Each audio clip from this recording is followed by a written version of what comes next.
Alors, Madame, Madame Papineau? Madame Papineau?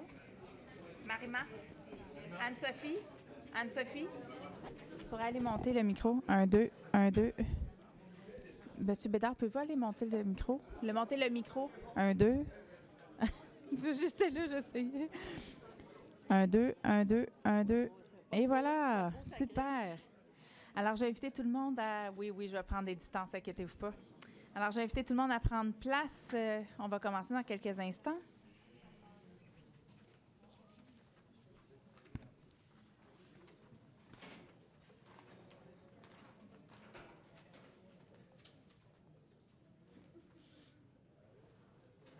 Donc, notre collègue, M. Sarry.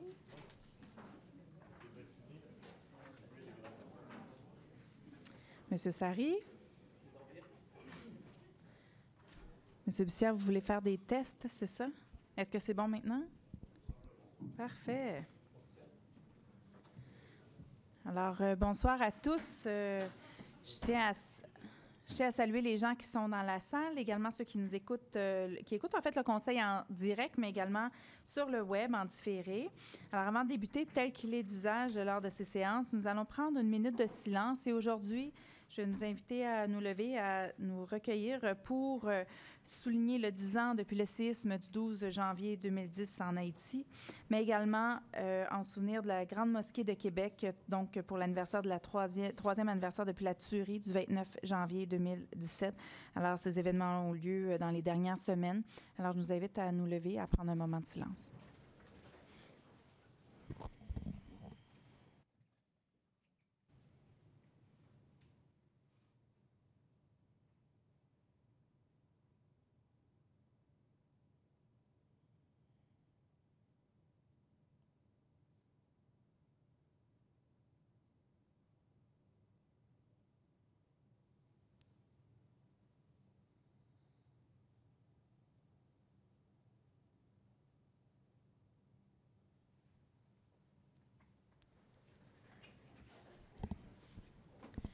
Alors, merci à tous.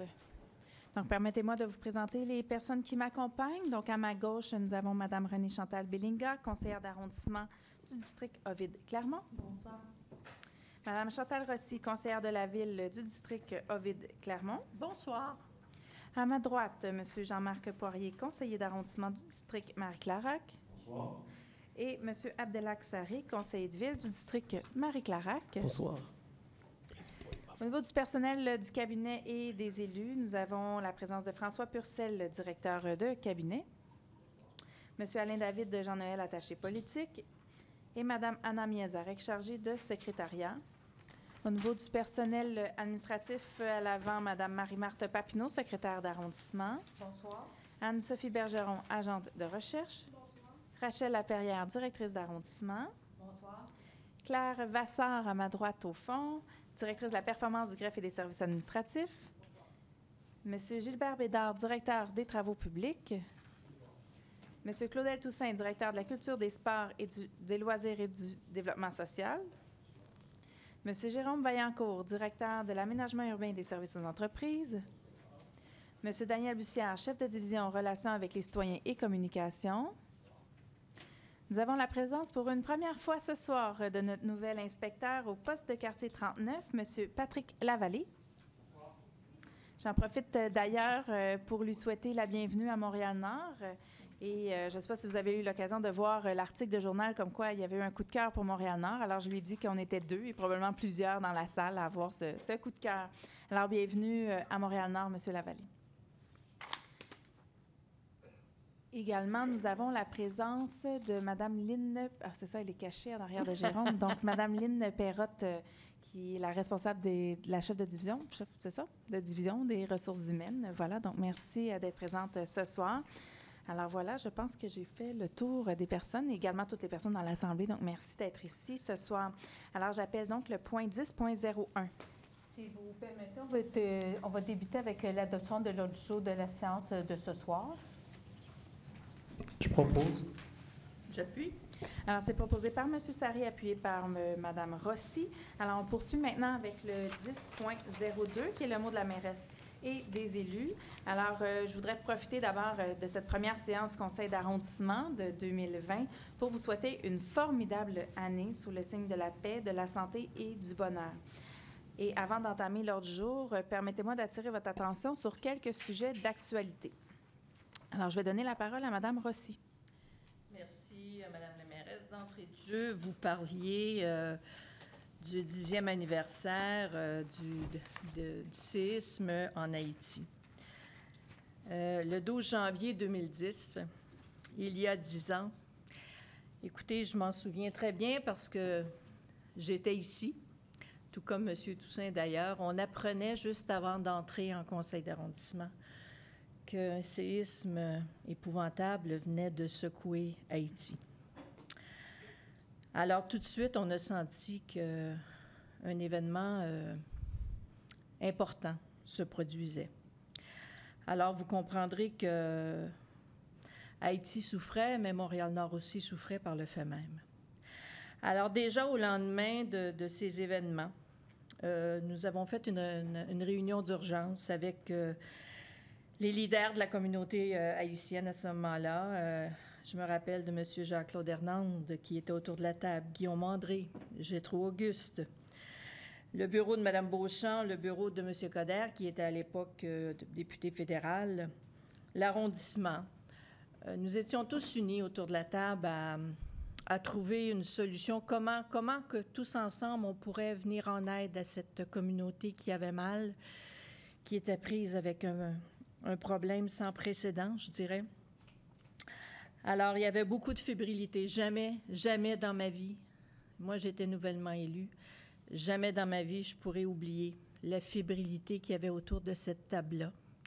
La fébrilité de ces gens qui attendaient des nouvelles de leur famille, qui étaient sans nouvelles depuis la veille de leur famille. Jamais je pourrais oublier ça. Nous en étions venus d'un commun accord à se dire que la seule façon qu'on pouvait aider la communauté, c'était d'avoir un guichet unique, un point de service unique. Alors, sous la responsabilité, à l'époque, de M. Claudel Toussaint, qui a, comme toujours, mené ce projet-là de main de maître, nous avons créé le premier guichet unique à Montréal où tous les points de service étaient là. L'arrondissement fournissait le local, fournissait l'Internet, fournissait les ordinateurs. On avait les services sociaux qui étaient présents. On avait le bureau, comme je le disais, de M. Coderre qui était là pour les cas d'immigration, le bureau de Mme Beauchamp. Tout le monde était sous un même toit. Pendant plus d'1 mois, on a accueilli, on a aidé les familles, on a travaillé ensemble. Je me souviens de moments très émouvants où nous avions vu à la télévision une maman accoucher dans les décombres du séisme. Et quelques jours après, elle faisait son entrée dans notre... J'en parle et je suis encore très émue. Elle arrivait avec son bébé au centre de service pour venir nous voir. Alors, c'est tous des moments qui ont été... où Montréal-Nord s'est rallié, Montréal-Nord s'est uni autour de la communauté haïtienne, où Montréal-Nord a ouvert les bras. Et depuis ce temps-là, on a accueilli des milliers d'immigrants. Et j'oublierai jamais aussi la dernière journée, la journée où nous avons clôturé, où nous avons fermé ce centre de service. Le dernier repas que nous avons tous pris ensemble, je ne sais pas si M. Toussaint va s'en rappeler, nous avions à l'époque un des directeurs qui était originaire du Saguenay. Et lui avait fait une grosse tourtière du Saguenay. Et je pense que c'est le seul endroit au Québec où on a pu manger de la tourtière du Saguenay avec du riz collé. Ce qui était très, très, très à l'image de Montréal-Nord et ce qui était très, très, très symbolique. Alors, déjà 10 ans, il reste encore beaucoup à faire. Il reste encore énormément à faire. Alors, nous voulons donc vous dire aujourd'hui aux gens, à la communauté haïtienne, que nous étions là et nous sommes toujours là. Excellent. Merci beaucoup, Madame Rossi. Je vais poursuivre avec le prochain point. Donc, comme administration publique, nous avons vécu des moments difficiles au cours des dernières semaines. Pour ceux et celles qui ne le savent pas, l'arrondissement de Montréal-Nord a fait l'objet dans les médias et les médias sociaux d'allégations de discrimination raciale de la part de quelques personnes à notre emploi. Les canaux de communication utilisés par ces personnes n'étaient pas adéquats. En agissant ainsi, ces personnes contrevenaient au code de conduite des employés de la Ville de Montréal. Mais parce qu'on a à cœur d'offrir à toutes les personnes à notre emploi, quel que soit le poste qu'elles occupent, un environnement de travail sain et respectueux, on a décidé de voir ce qu'il en était. C'est pourquoi la direction de l'arrondissement a pris l'initiative de rencontrer à ce sujet le contrôleur général de la Ville, la direction des relations de travail de la Ville, ainsi que le syndicat des cols bleus regroupés de Montréal. Notre arrondissement a proposé de mettre sur pied une enquête objective pour étudier les prétentions soulevées par nos employés, ce qui a été accepté par nos partenaires. Pour que nous puissions avoir le meilleur portrait possible, nous encourageons donc maintenant l'ensemble de nos employés à participer à cette enquête. Nous prévoyons recevoir les résultats de cette enquête d'ici l'été. Nous nous engageons à accueillir ces résultats avec toute l'ouverture et toute la bienveillance requise. Je céderai la parole à Mme Rossi qui va poursuivre. Justement, Madame la mairesse, sur ce sujet, j'aimerais apporter quelques précisions quant à certaines informations qui ont circulé dans les médias et certains commentaires qui ont été faits sur les médias sociaux. J'ai accordé le 6 janvier dernier une entrevue à TVA. Parce que le temps d'antenne est limité, le reportage qui en est suivi ne reprenait pas l'ensemble de mes propos. Je tiens à préciser qu'au cours de cette entrevue, je n'ai jamais affirmé qu'il n'existait aucune forme de discrimination raciale dans les rangs de nos employés. J'ai affirmé au journaliste Yves Poirier que, comme organisation, nous ne sommes jamais à l'abri de comportements individuels inappropriés et que nous n'accepterons jamais de tels comportements que soient posés à l'égard de nos employés. Alors, ça, c'est les propos que j'ai eus et c'est également les propos que j'ai eus lors de mon entretien avec M. Jean-Nouma Goudou. Alors, pour poursuivre sur ce point, donc à Montréal-Nord, on est sensible aux enjeux liés à l'accueil et à l'intégration des personnes issues de minorités visibles et ethniques. Au cours des dernières semaines, dans le cadre de ce dossier, nous avons dit à plusieurs occasions, et je tenais à le réitérer ici dans le cadre d'un conseil d'arrondissement, que comme organisation, on a adopté des valeurs d'ouverture à la diversité et à l'équité. Nous travaillons ainsi à faire de Montréal-Nord un modèle en matière d'intégration harmonieuse des personnes immigrantes et de valorisation de la diversité ethnoculturelle. Et dans le cas de nos relations avec les citoyens, et c'est la même chose dans nos relations avec nos employés, nous veillons à leur offrir un milieu de travail exempt de toute discrimination basée notamment sur la race, l'origine ethnique, la religion, le sexe ou l'orientation sexuelle. Nous condamnons et nous condamnerons toujours tout acte de discrimination raciale ou autre qui pourrait être posé à l'égard de nos employés. L'enquête qui va débuter sous peu en est un bel exemple de notre volonté en ce domaine. Je vais poursuivre donc avec la semaine dernière. Vous avez peut-être vu sur le site web du Guide de Montréal-Nord qu'on a déposé une demande de subvention à la Ville de Montréal et au gouvernement du Québec afin de convertir l'Aréna Garon en complexe sportif et récréatif. Ce projet permettrait de pallier au déficit criant d'installations sportives et de loisirs dans l'arrondissement de Montréal-Nord. Pour les activités de jour, par exemple, nous n'avons aucune piscine intérieure et un seul gymnase, vous le savez, de toute façon, vous autres qui êtes dans la salle, qui est situé dans une ancienne école construite dans les années 60 au Centre des loisirs. Et pas besoin de dire que ça a besoin d'un peu d'amour.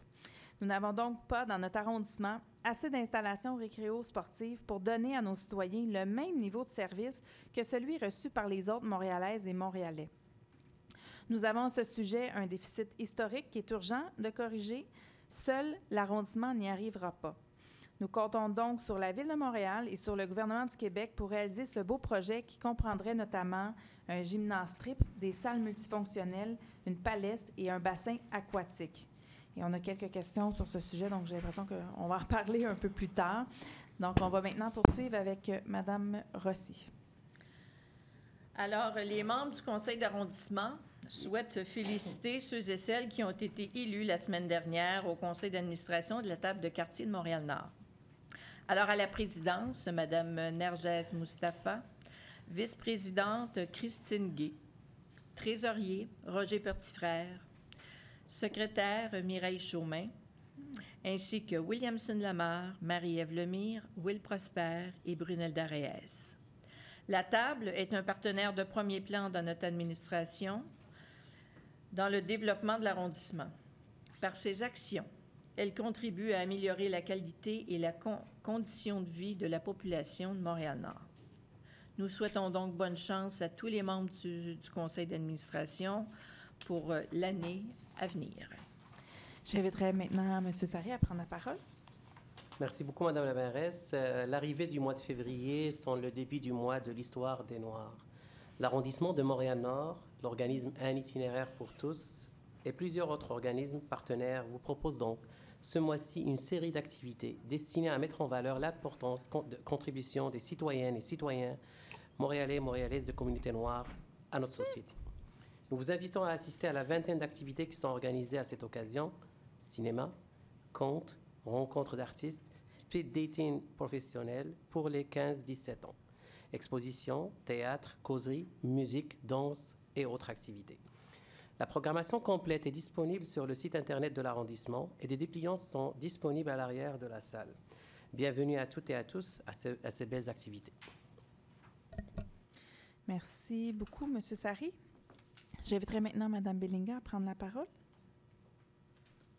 Merci, Madame la mairesse. Donc, je tiens à saluer Monsieur Delis et toute l'équipe, les membres de la communauté haïtienne, et rappeler effectivement que c'est un moment émouvant. Ça a été un moment émouvant le 12 janvier pour la commémoration du 10e anniversaire du séisme en Haïti. Donc, vous avez toute notre compassion pour la communauté haïtienne et tous ses membres. Également, la communauté maghrébine et malheureusement la commémoration du triste événement de la mosquée, de la tuerie de la mosquée était également un événement très difficile. Donc, je me joins bien sûr à mes collègues pour observer ce moment de silence et souligner ces événements.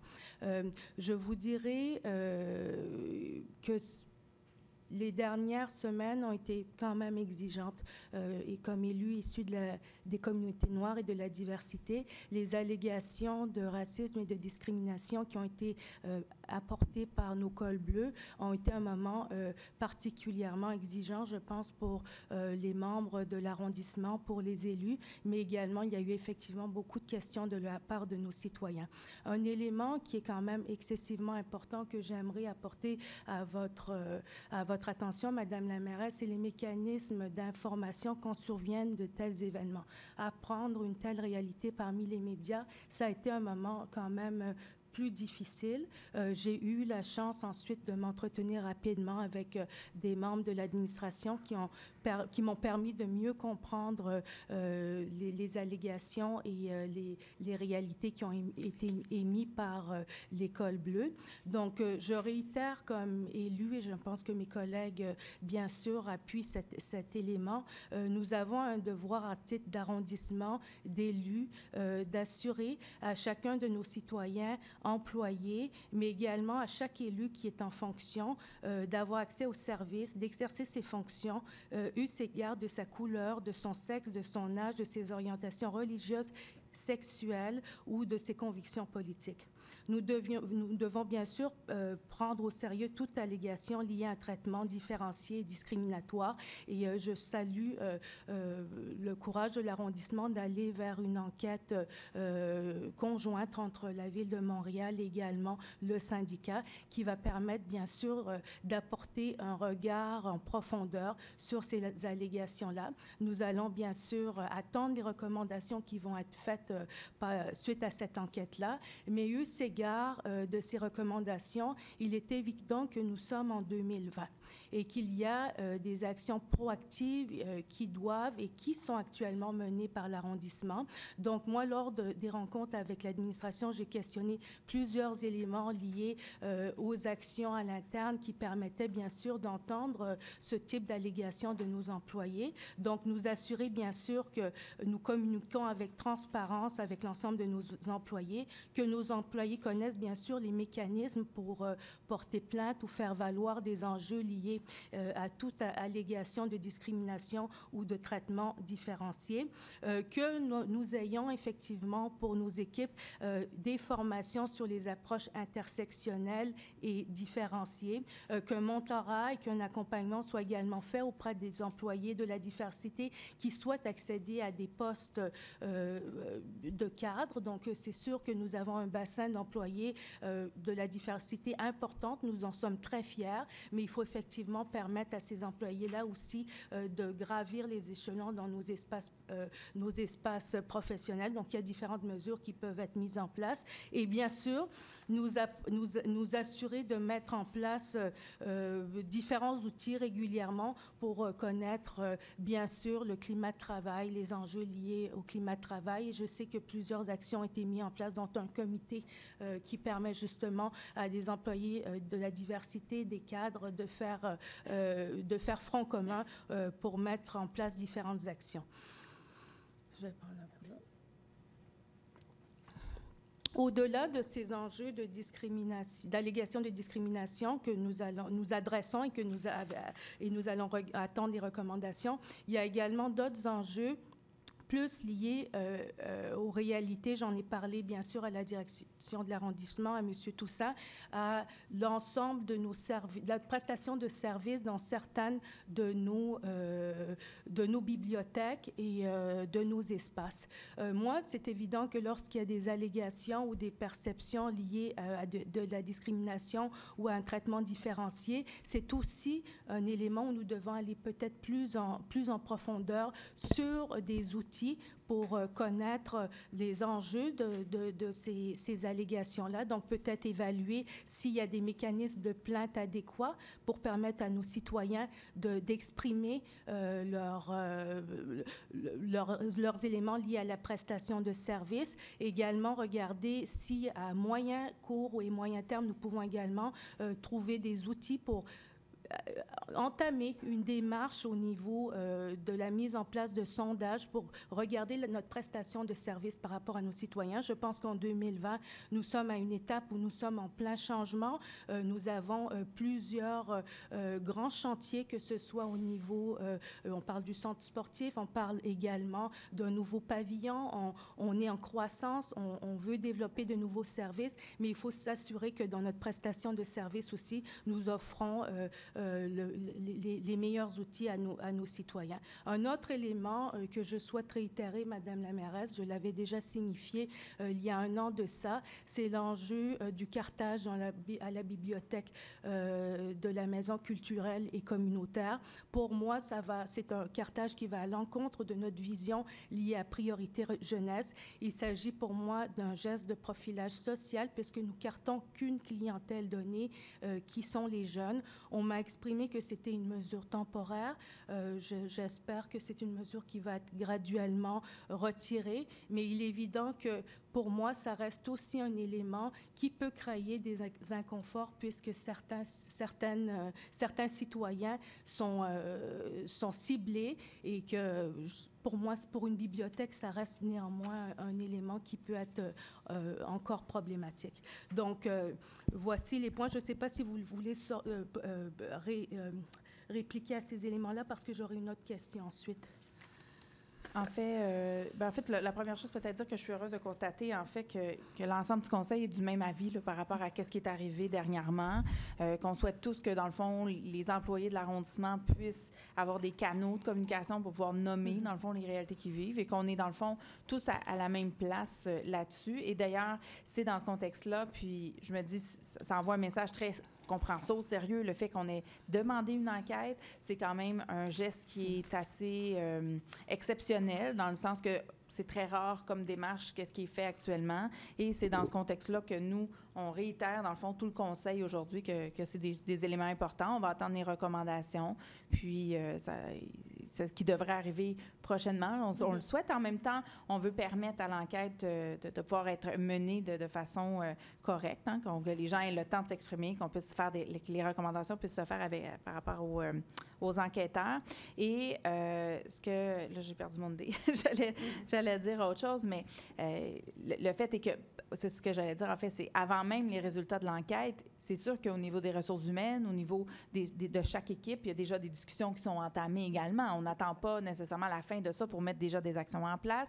Alors, chaque équipe y regarde et va pouvoir travailler là-dessus dans les prochaines semaines. Alors, voilà. Et pour ce qui est du cartage, en fait, je suis un peu surprise de vous entendre avoir ces propos-là aujourd'hui, parce que c'est des propos qu'on avait déjà quand même, une situation, en fait, qu'on avait déjà discuté amplement et qui, comme je l'avais déjà dit dans le passé, satisfaisait les personnes, que ce soit un itinéraire pour tous, que ce soit nous du côté de la bibliothèque, qu'il y avait un mécanisme qui était là en place pour pouvoir nous permettre d'y arriver, dans le fond, de pouvoir...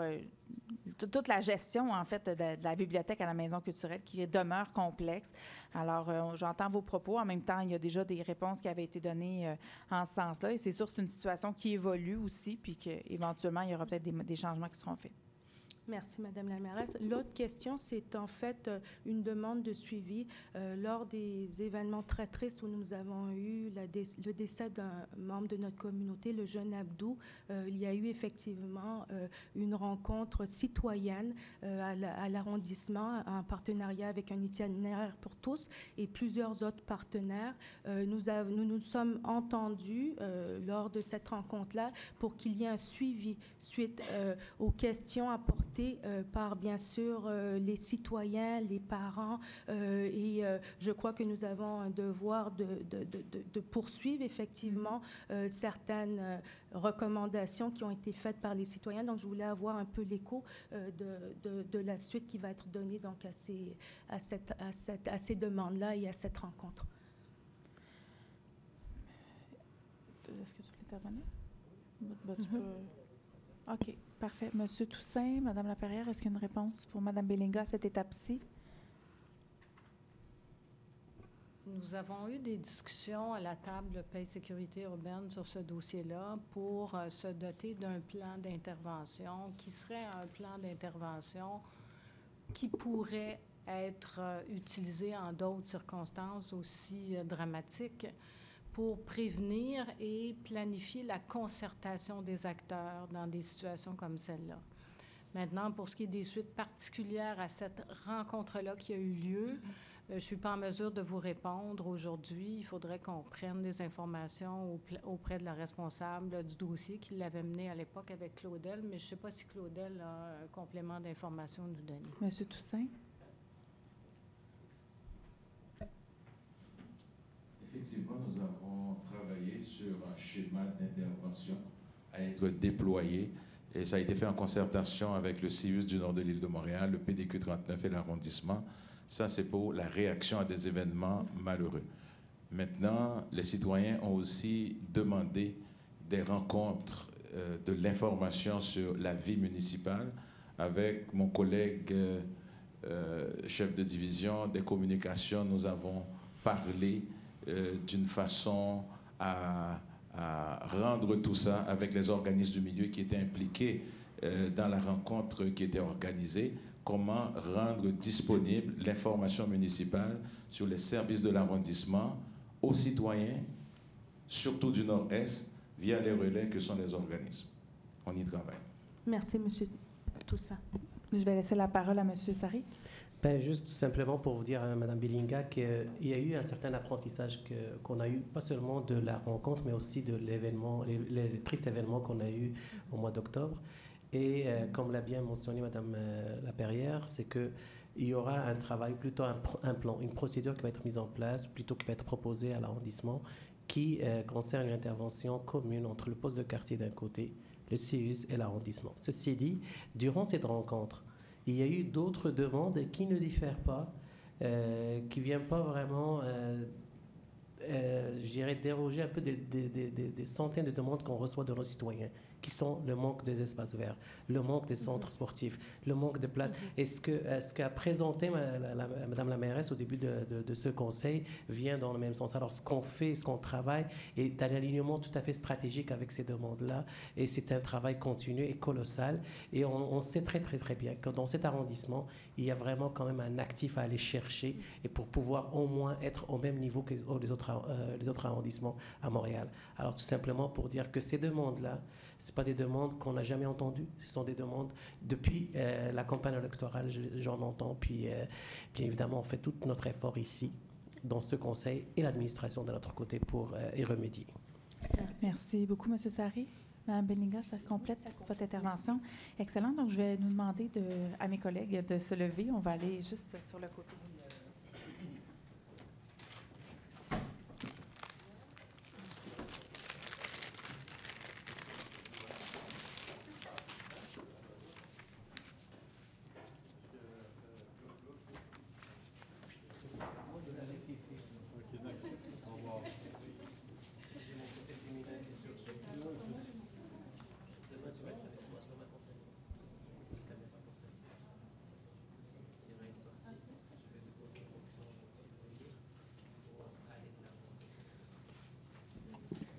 Et voilà.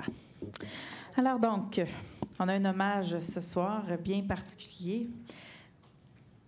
Alors, je vais demander l'attention de mes collègues. Donc, ouverte en 1969, l'école Calixa-la-Vallée est l'une des premières polyvalentes du Québec. Cette école a été nommée en hommage à Calixa-la-Vallée, compositeur, chef d'orchestre, pianiste et professeur de musique connu pour avoir composé la musique de l'hymne national au Canada. Elle accueille chaque année près de 2000 élèves et sa population est le miroir de celle de l'arrondissement. Les présences haïtiennes, italiennes, marocaines, algériennes et libanaises y sont très bien représentées. L'école est pour nous un partenaire privilégié avec lequel nous avons conclu plusieurs ententes, notamment sur l'utilisation des terrains, de la piscine, des gymnases et autres locaux. Ces ententes ont permis à l'école et à l'arrondissement d'offrir de nombreux services sportifs à la fois aux élèves et aux membres de la communauté. Pour ses 40 ans, l'école a reçu la médaille du lieutenant-gouverneur soulignant son engagement dans la communauté de Montréal-Nord. Pour souligner ses 50 ans, nous invitons M. Dominique Bessner, directeur de l'école. Et là, il y avait M. Miville-Bourdeau également, président de la commission scolaire de la Pointe-de-l'Île, qui n'est malheureusement pas ici, mais je suis sûre que Lucille Biust, qui est également de l'école Calixa-la-Vallée, va accompagner M. Bessner à signer le livre d'art de l'arrondissement. Je vous demande de les applaudir.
Alors, avant de les laisser quitter, j'aimerais également offrir un petit présent à l'école en souvenir de ce 50e anniversaire.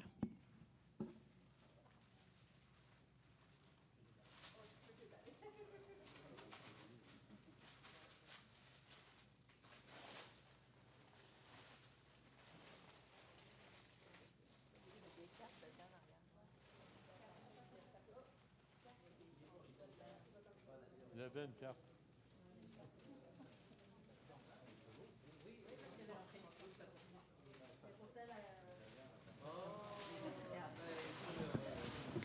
Alors, c'est une toile de Mme France Simoneau, Propos oniriques de 2018. C'est de l'acrylique sur toile.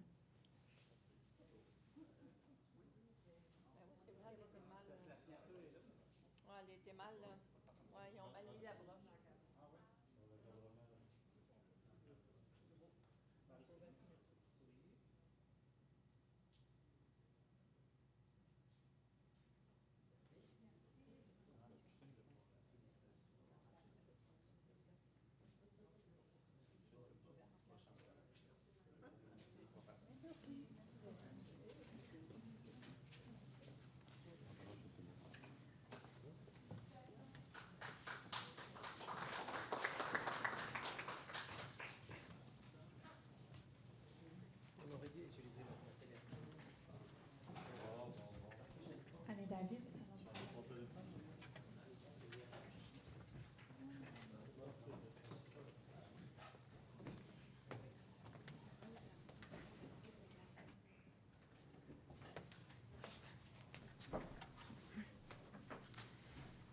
Alors, on va continuer avec le point 10.03, période de questions du public. Alors, avant d'entamer la période de questions des citoyens, je souhaite préciser qu'étant donné que la séance du conseil d'arrondissement est publique, les citoyens qui viennent au micro poser des questions acceptent par le fait même que leurs propos soient diffusés en direct ainsi qu'en différé sur le site Internet de l'arrondissement. Dans ces circonstances et afin de préserver vos données personnelles, nous vous demandons de ne pas divulguer au micro votre adresse.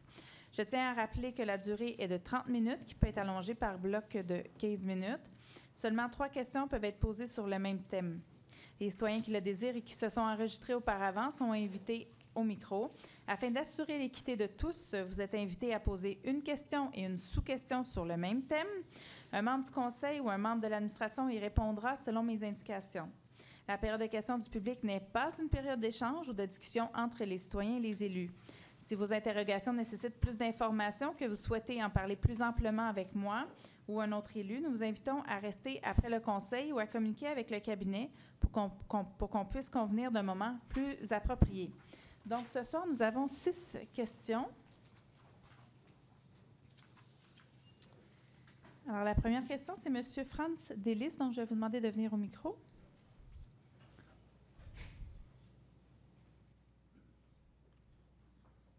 Le micro est juste ici.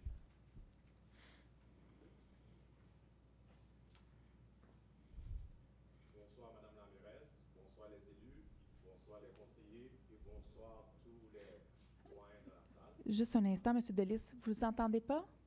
OK, donc on a un problème de micro. Est-ce que c'est allumé? On peut faire un test? 1, 2, 1, 2. Non, le son, non. M. Bussière, si vous pouvez aller... On s'excuse, M. Delis. Oui, bien, il pourrait peut-être prendre le micro là, dans le fond.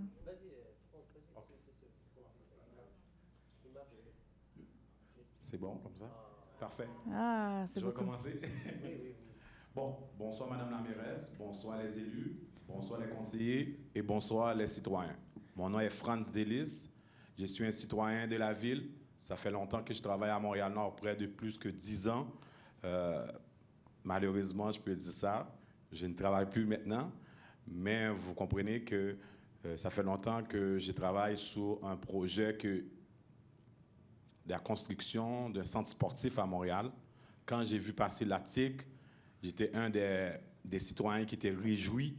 Pourquoi? Parce que ça fait longtemps, considérant qu'on veut une approche préventive auprès de nos jeunes. J'ai travaillé pendant 6 ans au club de basket de Montréal-Nord. Je faisais partie des entraîneurs qui avaient 15 jeunes qui s'est fait mettre dehors parce que nous n'avons pas eu des plateaux. J'ai eu la chance d'interpeller Mme Beniga dans le temps qu'elle était conseillère scolaire, non d'une façon formelle, informelle de la situation. J'ai fait aussi la même chose avec Mme la mairesse, non formelle.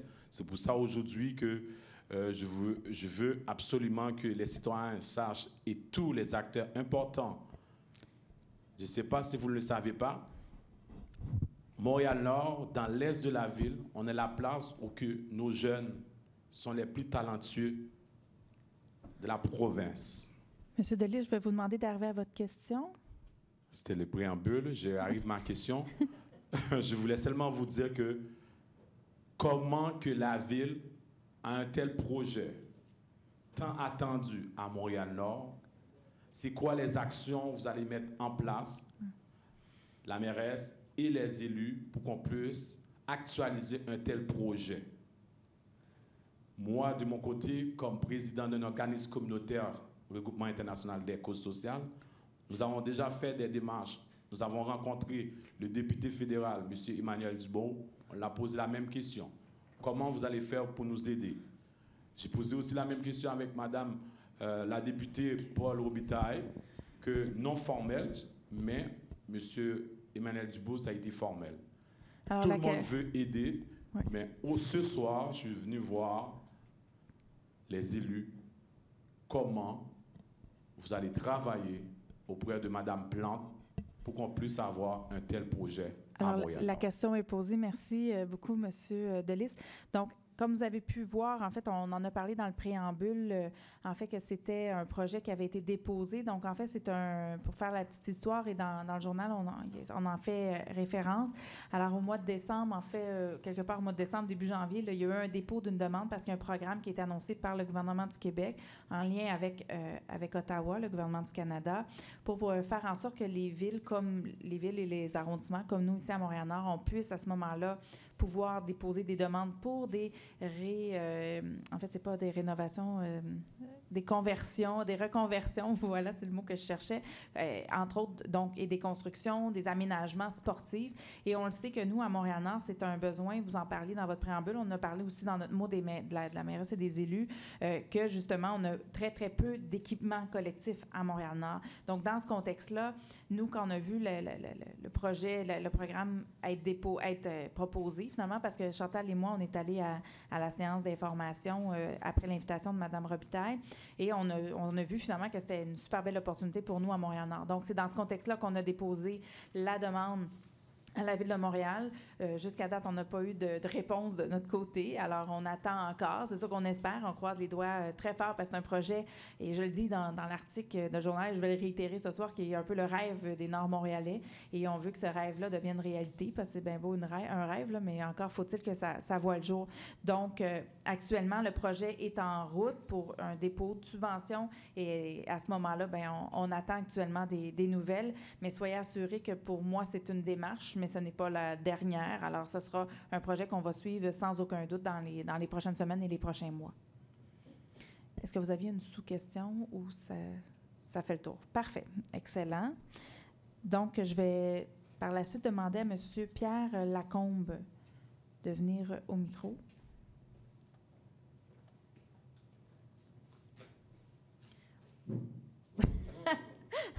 Allez-y, M. Lacombe. Je pense que ça fonctionne. Le son n'est pas très fort, hein, c'est ça. Moi, je pense que vous êtes mieux d'aller là. Alors, bonsoir à tous. J'ai déposé au Conseil de décembre une proposition en ce qui regarde les minutes de la période de questions non utilisées. Oui.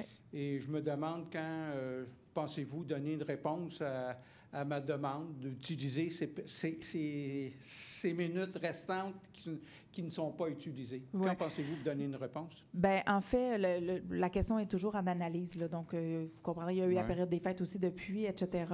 Et c'est quelque chose qu'on va analyser. En même temps, j'aurais tendance à vous dire que c'est très rare que la première demi-heure, elle n'est pas utilisée. De façon générale, on a toujours au moins 7 à 10 questions à chaque fois. Alors, ça fait généralement le tour. Alors, c'est quelque chose qu'on va analyser, qu'on va voir, mais bon, ça sera à voir. Ben, moi, j'assiste assez régulièrement et puis je trouve que bien souvent, il reste 5, 10, 15 minutes à la période de questions. En tout cas. Et en même temps, M. Lacombe, j'aurais tendance à vous dire que, de façon générale, on répond à vos questions et même en dehors des conseils. Il y a des fois, on aurait d'autres questions, puis le public qui n'a pas le temps de s'inscrire aurait la chance aussi d'intervenir durant ce laps de temps. Mon autre question concerne un point de l'ordre du jour, le point 2001.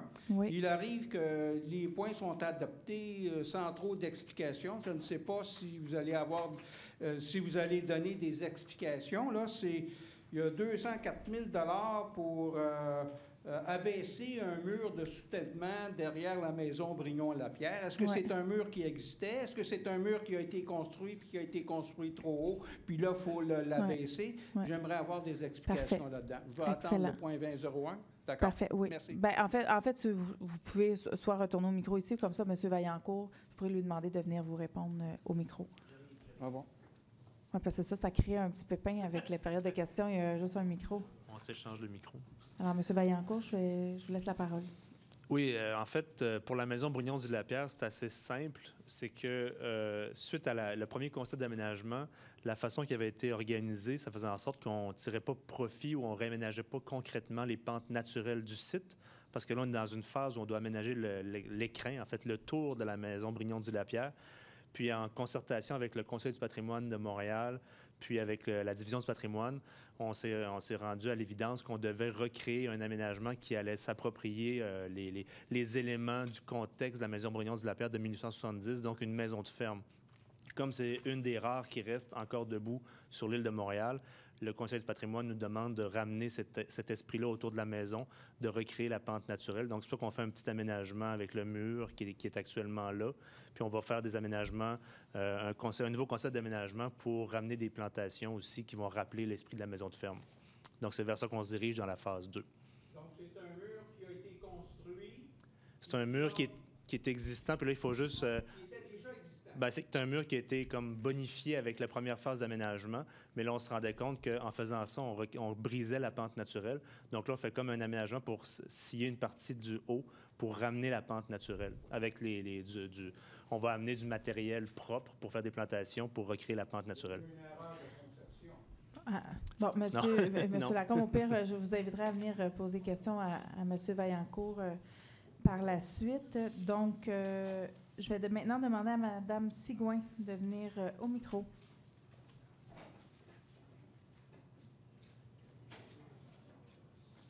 Bonsoir à tous. Je vais parler d'environnement. Allez-y. À un moment donné, sur la rue Villeneuve, il y avait des poêles puis des frigidaires. Les vidanges, ils ont passé puis ils ont ramassé ça. J'aimerais demander à vous d'avoir un camion qui peut, avec un numéro de téléphone, là, s'il vous plaît, avoir un camion qui ramasse ça pour aller les porter à Rivière-des-Prairies, à l'éco-centre. Les matelas, les TV, bien, les TV, c'est à Éco-Nord. Puis il y a beaucoup de frigidaires puis de poêles qui traînent dans le nord-est. Fait que c'est les vidanges qui ramassent. Je suis pas d'accord avec ça. J'aimerais ça que l'arrondissement fournisse un camion qui pourrait aider à ramasser le stock qui traîne dans les rues, que les gens ne sont pas capables d'aller les porter eux-mêmes. Ben, merci beaucoup pour votre question, Mme Sigouin. C'est quelque chose qu'on pourra regarder comme analyse, mais je vous dirais que de façon générale, dans tous les arrondissements à Montréal, c'est malheureusement, dans ce cas-ci, la responsabilité des propriétaires d'aller porter, dans le fond, leurs électroménagers et tout ce qui peut aller finalement à l'éco-centre. C'est leur responsabilité. Il n'y a pas d'arrondissement qui offre ce service-là, à ce que je sache. Et puis, dans le fond, l'écoquartier est un endroit où ils peuvent recevoir, entre autres, les télévisions et toutes ces autres infrastructures-là. Les petits objets. Et les petits objets, mais on donne, à moins que je me trompe, une subvention pour leur permettre d'avoir accès à tout ça. Mais ce n'est pas un service qui, malheureusement, qui est offert par les arrondissements. Madame Laperrière, je comprends que vous vouliez intervenir. Oui, je crois qu'on peut prendre un arrangement avec la personne qui nous vend un nouvel électroménager pour qu'il ramasse l'ancien. Et eux ont la responsabilité à ce moment-là d'en disposer. Alors, c'est à l'acheteur de faire la demande. OK, Voilà. merci. C'est parfait. Merci beaucoup. Je vais laisser la parole à Mme Rossi qui avait un complément d'information également.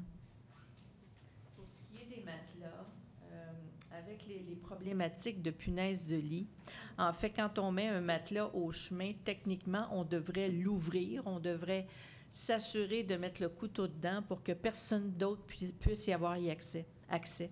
Alors, pour dire d'avoir un camion pour ramasser les matelas, c'est hors de... Je veux dire, on peut vraiment pas, parce que c'est une façon de propager les punaises de lit, ce qu'on ne souhaite vraiment pas.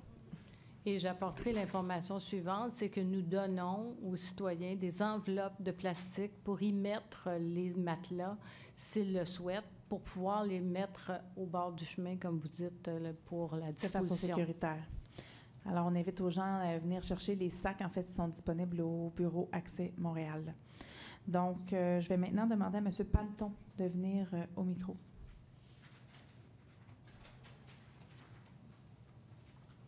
Alors, bonsoir à tous.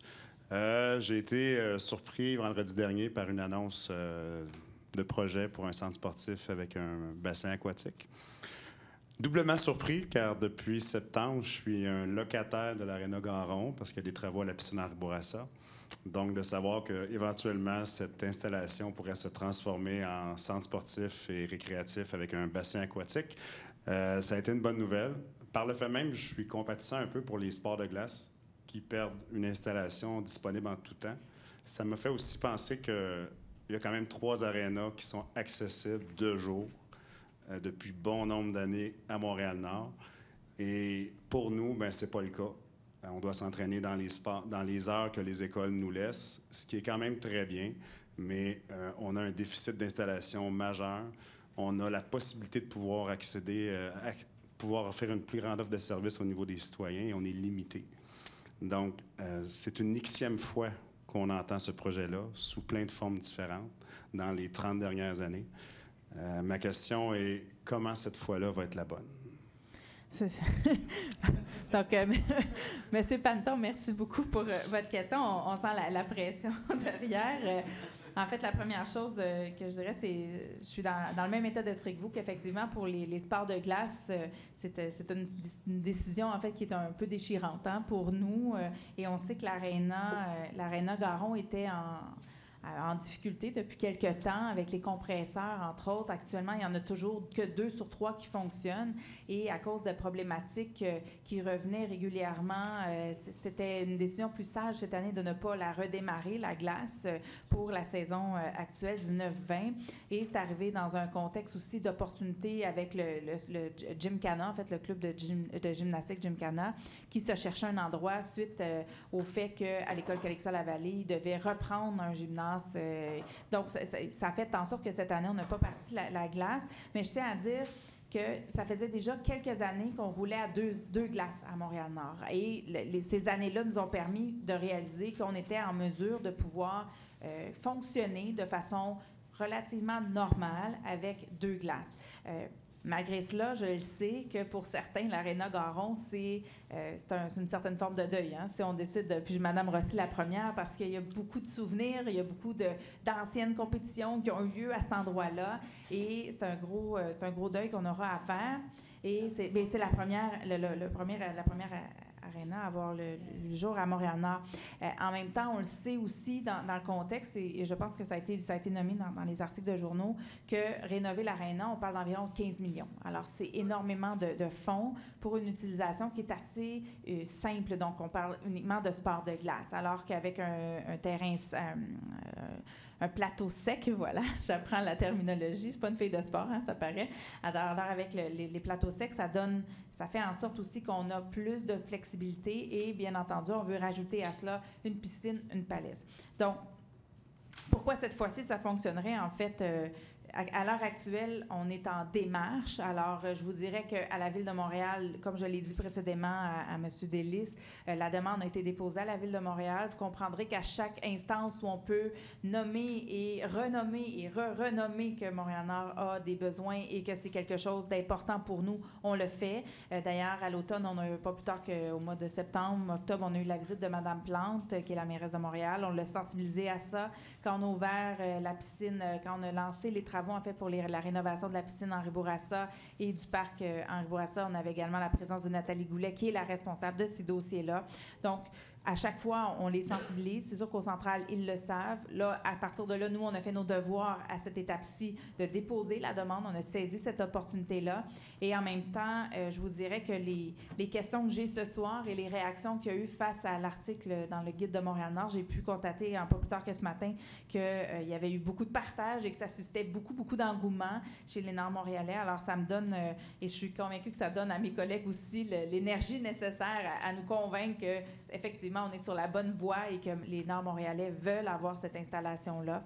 Alors, on va continuer, dans le fond, de faire toutes les démarches possibles pour s'assurer que ça avance. Également, à l'interne, d'autres étapes doivent être franchies dans les prochaines semaines, les prochains mois. Alors, Mme Laperrière, la directrice, a clairement notre orientation à ce niveau-là, de poursuivre le travail pour faire en sorte qu'on voit une fois pour toutes ce projet-là lever et avoir des installations. Oui, allez-y, vous avez le droit à une sous-question sur le même thème, mais j'imagine que vous avez... Sur du pouce par rapport aux arénas, c'est sûr que depuis 6-7 ans, on roule aussi à une piscine. On a toujours eu 2 bassins qui étaient fonctionnels, mais depuis au moins 5 ans, il y a toujours une piscine qui est fermée. Absolument. Et la demande de service a été quand même maintenue, mais on n'est pas capable de progresser. Fait qu'il faut quand même... Il va falloir qu'il y ait quand même un investissement qui se fasse parce que la piscine Calexa-Lavallée est quand même en fin de parcours, je crois, là, pour y aller quelques fois par semaine. Donc, il va falloir penser à ce qu'il y ait de l'investissement qui soit fait dans ces piscines-là. Fait que j'espère que ce projet-là va amener une solution permanente. Bien, merci de vos commentaires. Merci de vous être déplacés. On l'espère, nous aussi, et on connaît, pour avoir eu déjà des échanges dans le passé avec votre club, réalités et les difficultés aussi auxquelles vous faites face, surtout actuellement avec la piscine Arbourassa qui est fermée, avec une seule piscine. C'est sûr, ça rend les choses complexes et ça nous amène aussi à vous proposer d'autres installations qui nous donnent, nous aussi, une certaine pression pour faire en sorte que les jeunes puissent avoir, les jeunes et les adultes puissent avoir les services de votre école, de votre club. Et en même temps, je dirais que la présence d'une infrastructure sportive qui nous appartient à nous, la ville, à l'arrondissement, nous permettra entre autres d'avoir des cours de jour, que ce soit pour les parents et les enfants de 0-5 ans, par exemple, qui ne sont pas encore à l'école, qui veulent avoir des cours pour apprendre à nager, ou bien aux aînés qui, de jour, aimeraient bien pouvoir aller suivre des cours de natation. Alors, actuellement, on n'est pas en mesure de le faire parce que les 2 piscines, et actuellement, on en a juste une des 2 qui est fonctionnelle, appartiennent aux écoles et ils sont utilisés dans le jour constamment. Alors que ce soit des gymnases, des palais, une piscine, on n'a pas accès à ça de jour. Alors ça manque. On se rappelle qu'on a tout près de 90 000 habitants à Montréal-Nord et qu'on est dû, je pense. Alors voilà, merci. Je vais maintenant demander à Robert Guilbeault de venir au micro.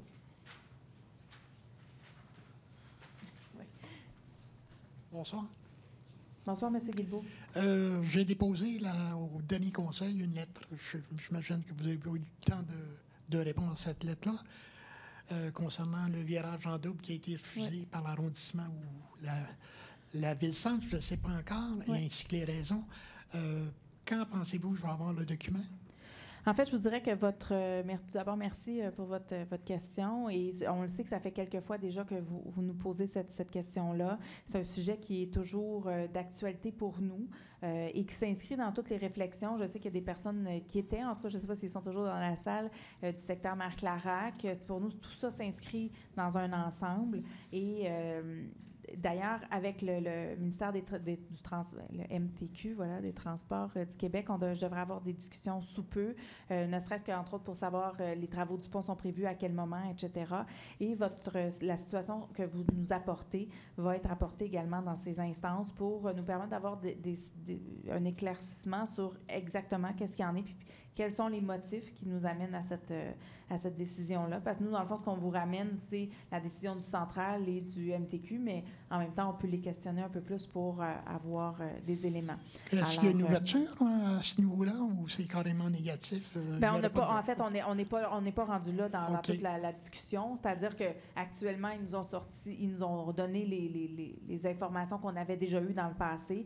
Mais ce qu'on veut faire, c'est aller un petit peu plus loin à ce niveau-là pour pouvoir poser les questions, questionner, permettre d'aller plus loin dans la réflexion, parce qu'on sait que le secteur est très, très saturé en heure de pointe. Merci. Voilà, merci. La dernière question, je vais demander à M. Champagne de venir au micro.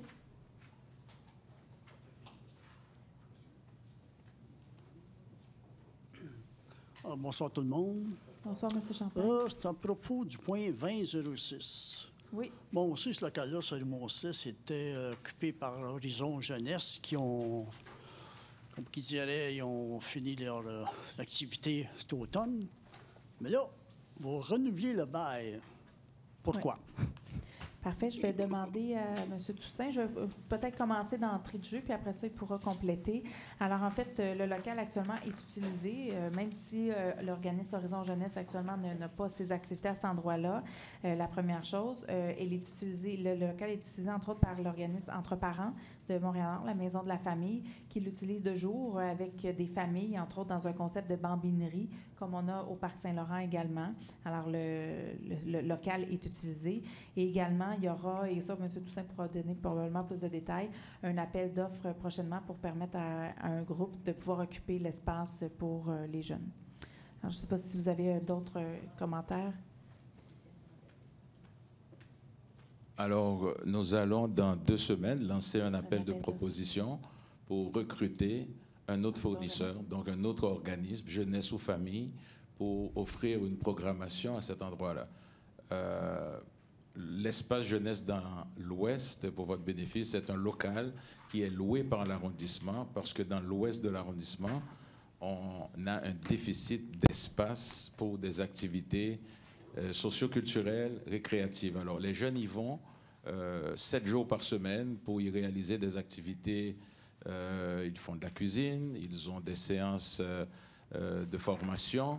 Alors oui, c'est notre intention de trouver rapidement un fournisseur suite au retrait de l'organisme Horizon Jeunesse. Parfait, merci, M. Toussaint. M. Champagne, est-ce que vous avez une sous-question? Bien, je ne sais pas si le local est assez grand, mais il y en a un qui est sous-utilisé, l'ancienne pharmacie Brunet. En fait, l'ancienne pharmacie... C'est peut-être plus cher aussi. Vous voulez dire en haut? Non, en bas. L'ancienne pharmacie Brunet, au coin de Saint-Vital, là, depuis que Côté est déménagé. Là. Ah, oui, je vois où que vous voulez dire. Oui, parfait. En fait, on avait déjà, de mon souvenir, une entente avec cet endroit-là. Puis c'est sûr qu'il y a eu des aménagements qui ont été faits dans les dernières années qui font en sorte qu'on avait une option de renouvellement pour 1 an. Alors, à moins que je me trompe, là, le renouvellement est sur 1 an. Ah, pardon? Oui, c'est ça, mais c'est sur une seule année, Mme Papineau? Oui, c'est ça. Donc, c'est sur une seule année. Alors, c'est sûr, ça va nous permettre de réorganiser les choses en fonction. On va voir. On va réanalyser. M. Cazarin va être content.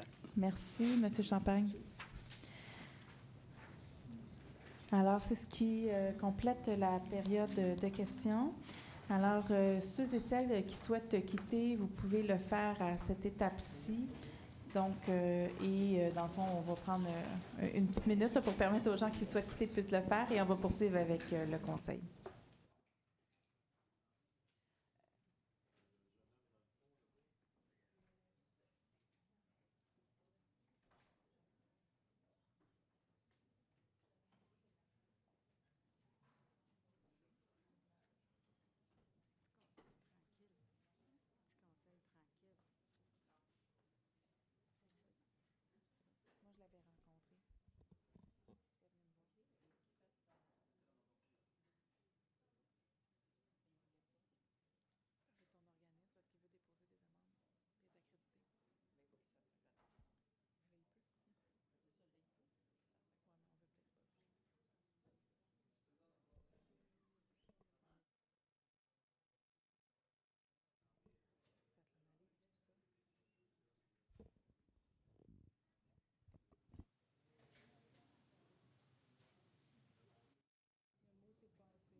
Alors, je vais demander, est-ce qu'on a perdu notre collègue, M. Sari? Où est-il? Il est aux toilettes. Alors, non, mais je ne le vois pas dans la salle, fait que je me dis qu'il doit être à l'extérieur, soit à la salle de bain ou au téléphone. Oui? Bon, on va... je vais juste aller voir.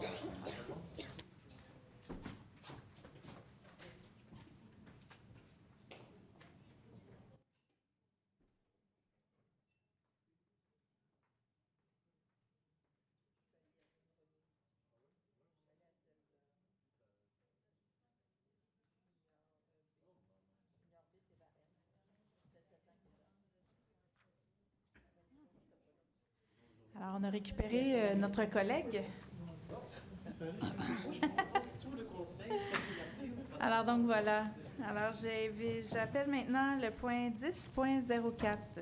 On demande d'adopter le procès-verbal de la séance extraordinaire qui s'est tenue le 3 décembre à 10 h, celui de la séance ordinaire qui s'est tenue le 9 décembre à 19 h, ainsi que celui de la séance extraordinaire qui s'est tenue le 18 décembre à 8h45. Je propose. J'appuie. Proposé par M. Sarret, puis par Mme Bellinga, le 10.05. De déposer aux archives le procès-verbal de la réunion du comité consultatif d'urbanisme qui s'est tenue le 10 décembre. Je propose. J'appuie. Proposé par M. Poirier, puis par M. Sari. J'appelle le 15.01. De proclamer la semaine du 17 au 21 février 2020 comme étant celle des journées de la persévérance scolaire dans l'arrondissement. Est-ce qu'on a juste un instant, est-ce qu'on a la déclaration? L'avez-vous avec vous? Parce que ça aurait été bien de pouvoir l'avoir et de la nommer. Ça serait juste avant le 15. Je prends peut-être de cours. Je m'en excuse. En principe, on l'a ici. Oui. Vous pouvez la laisser à M. Sari, vu qu'il propose. Je vais lui laisser. Alors, merci Madame la mairesse de me permettre de lire un peu cette déclaration. Attendu que la campagne sur les journées de la persévérance scolaire regroupant plusieurs partenaires se tiendra du 17 au 21 février 2020 et que ces journées se veulent un temps fort dans l'année témoignant de la mobilisation collective autour de la persévérance scolaire. Attendu que la persévérance et la réussite scolaire font partie des préoccupations des élus municipaux et que l'éducation est primordiale pour la collectivité montréalaise, attendu que les municipalités ont les compétences et les pouvoirs pour influencer directement la qualité de vie des jeunes et des élèves et du même coup permettre à ces derniers et ces dernières de développer leur plein potentiel, attendu que les élus municipaux collaborent aux efforts de la collectivité montréalaise en matière de sensibilisation à la réussite éducative, entre autres à travers le comité réussite éducative, les élus s'engagent de concertation Montréal. Que soit proclamée la semaine du 17 au 21 février 2020 comme étant celle des journées de la persévérance scolaire dans notre arrondissement Montréal-Nord. Que soit appuyée cette campagne et que les élus soient invités à y participer. Alors, je propose cette déclaration. J'appuie. Proclamation. Alors, c'est proposé par M. Sari, appuyé par Mme Bellingham. Merci pour la lecture, M. Sari. Je vous en prie. Je vous ai pris... de cours. De cours. Mais ça n'a même pas paru. Donc, j'appellerai maintenant le point 20.01 à 20.02. 20.01, on demande d'adjuger à l'intéressement multipaysage Inc., qui est notre plus bas soumissionnaire conforme, pour un montant de 187 313,71 $. Les taxes sont incluses. Un contrat pour des travaux d'abaissement du mur de soutènement derrière la maison Brignon-Dillapierre. On demande d'autoriser une dépense de 17 246 taxes incluses pour les contingents. Le tout pour une dépense totale de 204 559,96 $. Les taxes sont incluses. Le 20.02, de rejeter les soumissions déposées dans le cadre de l'appel d'offres 1060, qui était pour le réaménagement du parc école Jules Verne. Je propose. Je déclare intérêt au 20.02. Donc, M. Poirier propose, Mme Rossi appuie, Mme Bellinga déclare intérêt au 20.02. J'appelle le 20.03 à 20.04. 20.03, d'accorder une contribution financière de 75 344,50 $ à l'Institut Pacifique. C'est pour l'année 2020. C'est pour la prestation de services de résolution de conflits et de médiation sociale à Montréal-Nord. On vous demande d'approuver le projet de convention à intervenir. Le 20.04, d'entériner une contribution financière de 200 $ à l'épicerie solidaire de l'Est. C'était dans le but d'aider les familles de nouveaux arrivants à Montréal-Nord à passer de belles fêtes dans la dignité et le respect. Et c'est quand même le budget discrétionnaire des élus. J'appuie. Proposé par Mme Rossi, appuyé par Mme Bellinga. J'appelle le 20.05 à 20.07. 20.05, d'entériner une contribution financière de 100 $ à l'école Jean-Nicolet. C'est pour l'événement Give Back qui a eu lieu le 19 décembre. Et c'était même le budget discrétionnaire des élus. Le 20.06, d'approuver le renouvellement du bail pour le local destiné à un espace jeunesse qui est situé au 3705 rue Moncelet. C'est à partir du 1er mars 2020 jusqu'au 1er mars 2021 et d'autoriser une dépense de 31 871. Le 20.07, d'autoriser la disposition à titre gratuit d'un module de jeu en faveur de l'Office municipal d'habitation de Montréal. J'appuie. Je déclare intérêt au 2005. Proposé par Mme Rossi, appuyé par M. Sarry. Mme Béninga déclare intérêt au 2005. J'appelle maintenant le 3001 à 3003. 3001, on vous demande d'approuver de déposer les rapports mensuels en date du 30 novembre 2019. Le 3002, d'approuver de déposer les rapports sur l'exercice du pouvoir délégué en date du 30 novembre et en date du 31 décembre 2019. Le 3003, d'approuver de déposer la reddition de compte pour l'année 2019 dans la gestion des contingents, des variations de quantité, des frais incidents et des déboursés dans les appels d'offres et contrats. Je propose. J'appuie. Proposé par M. Sarret, appuyé par M. Poirier. J'appelle le 3004 à 3005. 3004, on vous demande d'autoriser une dépense maximale de 110 822,68. Les taxes sont incluses auprès de WM Québec Inc. C'est pour la disposition des résidus de balais de rue. C'est pour la période du 26 janvier au 31 décembre 2020. C'est conforme avec l'entente cadre qui est intervenue avec la Ville. 3005, d'autoriser une dépense supplémentaire de 21 533. Les taxes sont incluses auprès de Fabrique Architecture. C'est pour l'ajout de services professionnels dans le cadre du contrat 1057, qui est pour le réaménagement des locaux de la Direction de la culture, des sports, des loisirs et du développement social. J'appuie. Proposé par Mme Rossi, appuyé par M. Poirier. J'appelle le 3006 à 3008. 3006, d'autoriser une dépense de 67 053. Les taxes sont incluses. C'est pour les frais de copie de location des imprimantes Sharp. C'est pour l'année 2020.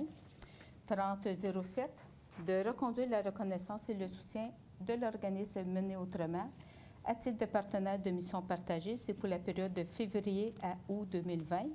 Et le 30... À juillet. Il y a une correction, c'est août. Ah, c'est août? Parfait. Oui. Il y avait une erreur. Ça s'est corrigé au cours de la journée. Parfait. 3008, entériner le dépôt de la demande de financement de l'arrondissement Montréal-Nord pour la réalisation du complexe sportif et récréatif Garon.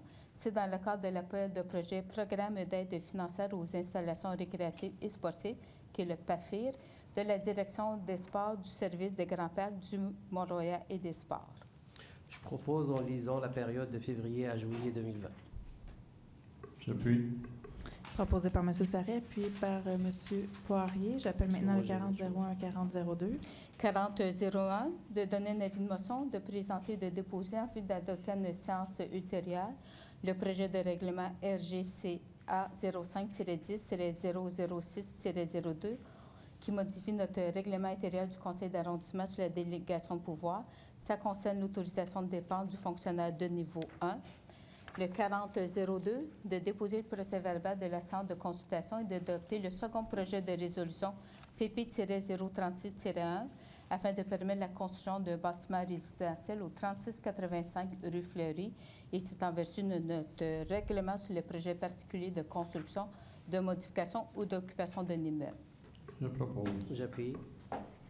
Proposé par M. Sarry, proposé par M. Poirier, voilà, pardon, appuyé par M. Sarry. Je passe maintenant au 4003 4005.